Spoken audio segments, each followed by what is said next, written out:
নমস্কার বন্ধুরা, নবদিগন্ত চ্যানেলের পক্ষ থেকে আপনাদের সকলকে জানাই স্বাগতম।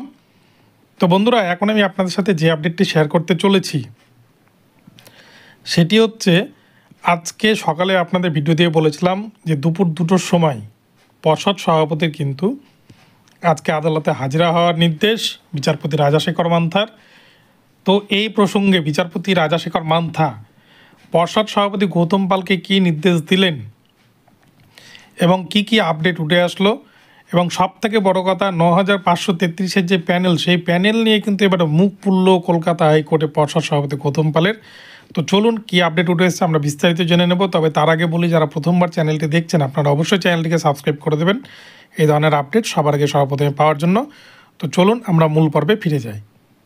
তো বন্ধু, আপনারা জানেন, আপনাদেরকে সকালেও বলেছি, রাজাশেখর মান্থা স্যারের নির্দেশ ছিল যাদের 2টো করে ডিগ্রি রয়েছে, অর্থাৎ যে সমস্ত ক্যান্ডিডেট এনআইএস এবং বিএড থাকার কারণে সুপ্রিম কোর্টের নির্দেশে 2022 রিক্রুটমেন্ট প্রক্রিয়াতে ইন্টারভিউ দেওয়ার পরেও তারা ছিটকে গিয়েছিল সুপ্রিম কোর্ট থেকে এনআইএস এবং বিএডদের বিপক্ষে অর্ডার আসার ফলে, সে সমস্ত ক্যান্ডিডেটরা কিন্তু পর্ষদে আবেদন নিবেদন করেছিল। তাদের ডিএলএড কোর্স করা রয়েছে, যেহেতু ডিএলএডে তাদের কম নম্বর রয়েছে, তাই তারা একাডেমিক বাড়ানোর জন্যই কিন্তু এই সার্টিফিকেটটি তারা সাবমিট করেছিল, যেহেতু এনসিটির নিয়ম মোতাবেক তখন বিএড এনআইএস সকলেই ভ্যালিড ছিল।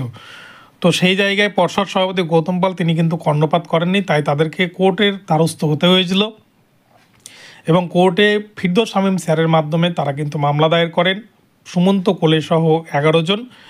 পরবর্তীতে যদিও আজকে কিন্তু যে মামলাটি উঠেছিল কন্টেম্প্ট মামলা, অর্থাৎ আদালত অবমাননা মামলা, এই মামলায় কিন্তু 40 জন পিটিশনার রয়েছে এবং এই 40 জনকে নিয়েই কিন্তু আজকে মামলা শুনানি হয়েছে।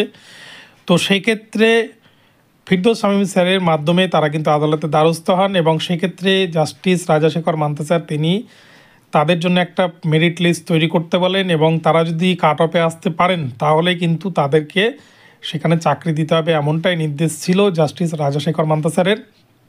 কিন্তু এই নির্দেশকে চ্যালেঞ্জ করে পর্ষদ ডিভিশন বেঞ্চে যায় এবং সুপ্রিম কোর্টে যায় এবং আজকে যে মামলাটি ছিল সেটি ছিল কন্টেম্প্ট মামলা, আদালত অবমাননার মামলা। এই মামলার ফলে আজকে কিন্তু বড় নির্দেশ দিলেন পর্ষদ সভাপতি গৌতম পালকে। আজকে পর্ষদ সভাপতি কিন্তু উপস্থিত ছিলেন তিনি অনলাইন মারফত, এবং সেই ক্ষেত্রে সুবীর সান্যাল স্যার তিনি বর্ষিয়ান আইনজীবী, তিনি কিন্তু পর্ষদের তরফ থেকে মামলাটি লড়ছেন এবং সেই ক্ষেত্রে বিচারপতি রাজাশেখর মান্থা স্যার তিনি কিন্তু পরিষ্কার জানিয়ে দিলেন যে তাদের জন্য আলাদা প্যানেল তৈরি করতে হবে। সেক্ষেত্রে সুবীর সান্যাল স্যার তিনি আপত্তি জানান, তিনি বলেন তাদের এই মুহূর্তে হাতে যে ভ্যাকান্সি রয়েছে সেটা 2022 মামলার জন্য সুপ্রিম কোর্টে স্টে হয়ে রয়েছে, সুপ্রিম কোর্টের নির্দেশ মোতাবেক সেটা তারা ব্যবহার করবে, সুপ্রিম কোর্ট যা অর্ডার দিবে। অপরদিকে এখন কোনো নতুন করে সিট নেই।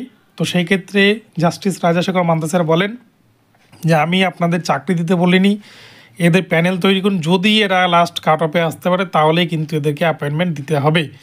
তো সেক্ষেত্রে পর্ষদের আইনজীবী সুবীর সান্যাল তিনি কিন্তু জানিয়ে দিয়েছেন যে আজকের মধ্যেই তিনি সেই প্যানেল ওয়েবসাইটে দিতে পারবেন। তো দেখা যাক আজকে রাত্রের মধ্যে সেই প্যানেল ওয়েবসাইটে আসে কিনা। তবে আশা করা যায় ৯,৫৩৩-এর জন্য কিন্তু নতুন করে 40 জনের আবারও নতুন একটি প্যানেল আসতে চলেছে ওয়েবসাইটে এবং তারা যদি কাট অফে চলে আসে তাহলে কিন্তু তাদেরকে চাকরি দিতে হবে এবং এক কথায় পর্ষদ সভাপতির কিন্তু মুখ পূর্বে কলকাতা হাইকোর্টে। তো বন্ধুরা, এই হচ্ছে আজকের আপডেট, আপনাদেরকে জানালাম। ভিডিওটি ভালো লাগলে চ্যানেলটিকে সাবস্ক্রাইব করে দেবেন। দেখা হচ্ছে পরবর্তী ভিডিওতে। ধন্যবাদ।